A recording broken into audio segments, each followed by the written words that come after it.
Happy fall equinox today. Thank you guys for all being here today. I want to speak a little bit about the inner teachings that have been prevalent in my life. I think a lot of times when we start on this practice, there's a lot of outer teachings that get focused on, just like as we do in life. There's just so many outer things we have to address and manage and mitigate, whether that's keeping our bodies healthy, hydrated, nourished, to working, paying our bills, like all these outer things that have to be facilitated. Just like on this spiritual path and practice, there's outer things of seated meditation. There is mindfulness practice throughout our day. And in amongst those outer teachings, there are inner teachings that I want to speak to that have shown up as kind of themes in my life. And I'm quite sure there's infinite amount of inner teachings to speak about, but I just want to focus on three main ones. And the first one of our inner teachings is gaining clarity and discernment around our time, life, and mind. And that clarity and that discernment definitely comes from our seated practice, where it kind of helps to kind of wash away any obscuration so that we can see better. But I offer to you that you can also hold an intention in your practice to intend for clarity in your life, because eternity will show you. And from that clarity, the second piece that kind of comes from that is this purification process, because we start to see things that we are attached to, or maybe we are averse to, and or something that brings us suffering, and or things that bring us more power and joy. All that clarity, that information that comes in, gives us an opportunity to do something with it. And that is where I feel the purification process comes in. And the purification process can look like bodhicitta of compassion and generating compassion for ourselves and others. I really like the specific practice of Tonglen, the Tibetan practice of taking and sending, which is imagining whatever that piece is that maybe you're attached to or creating suffering. It can be a person, place, or thing. It can be a mental mind state. It can be whatever it is. And you imagine that outside of you, and as you take it in, you breathe it in like smoke, right? Dark smoke. And you bring it into your heart center and you purify it into light. It can be any kind of light, any color of light, right? I'll imagine gold light, and then I send it out, sending that gold light out to person, place, or thing. And that also can be sending it to myself if that's where I need it, and wherever it is that I need it. So that purification process is really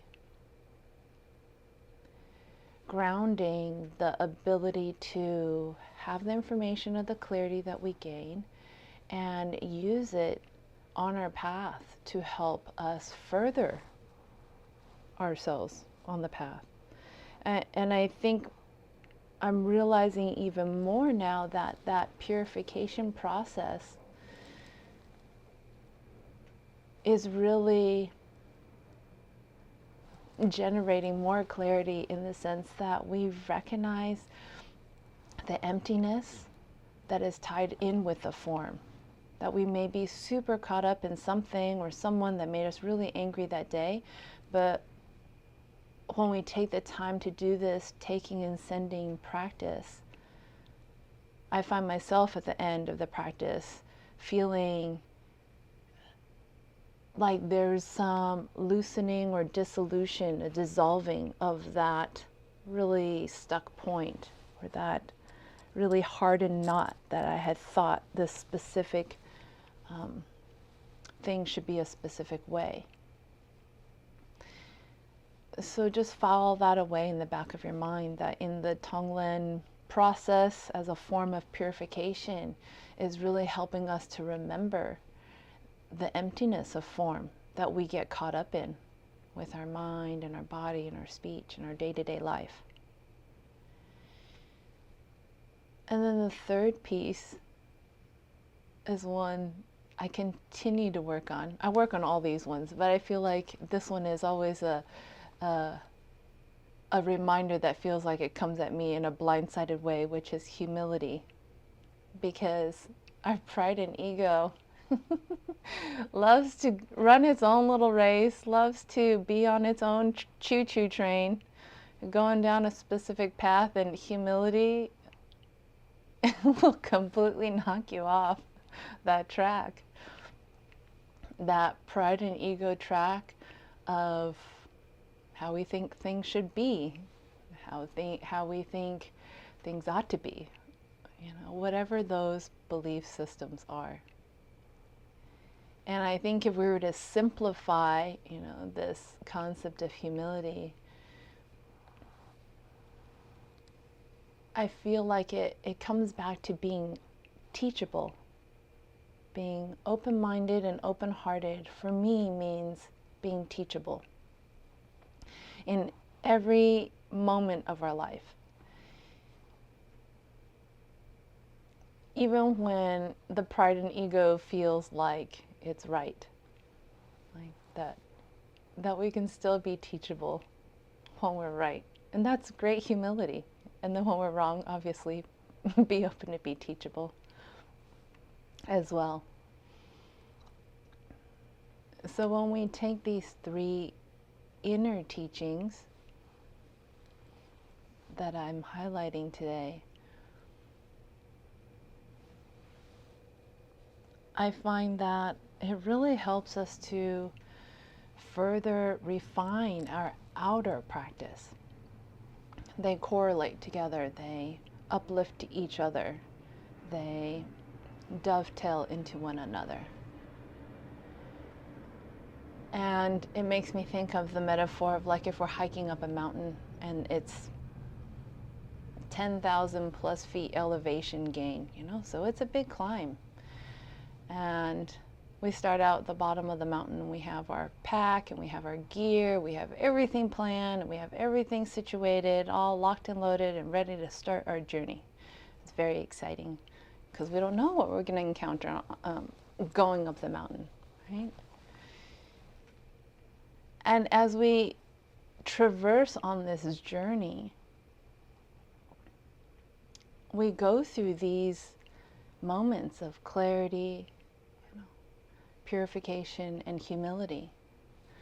Sometimes if you're hiking up a really, really hard, steep path, you might gain some insight of like, oh my gosh, why am I carrying all this extra weight? Because you start to realize that maybe you're carrying 30 pounds of guilt and 20 pounds of shame and 10 pounds of self-doubt, and that adds up. Maybe you're carrying an extra 50 pounds without needing to, and those poundages when you're hiking in the mountains and elevation and the oxygen air is thinning out, those make a key difference of our experience in that hike. Of course, you can continue to hike with those additional 50 pounds and you might get stronger for it, but I feel like you're placing yourself in situations and positions where there could be more suffering from all that weight you're carrying. Your knees might start feeling it because it's like, oh my gosh, right? Your shoulders start to feel the stress of that extra weight.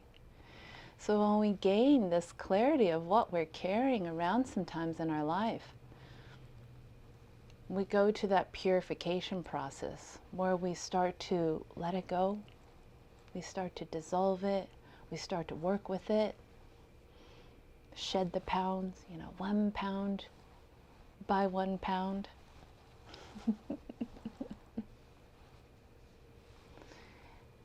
And ultimately, it's this freeing process of allowing ourselves to be authentically who we are without all the shrouds and coverings of all this extra weight we might be carrying around. So I leave those inner teachings with you today.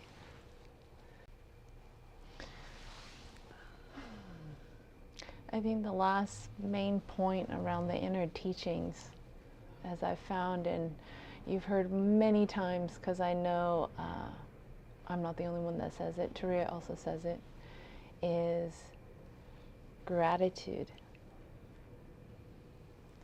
Gratitude is a power pellet, is a magical bean.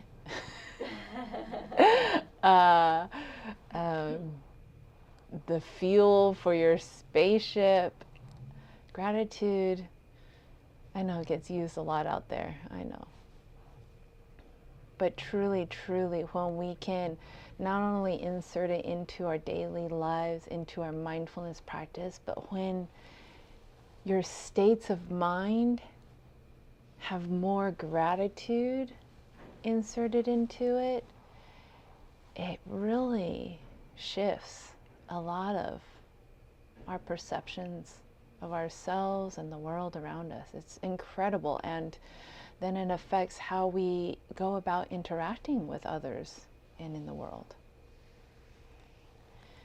So I encourage and wholly sponsor gratitude. Always available. So very true. Even in the depths of hell and the drama of our emotions or wherever we are, gratitude is possible.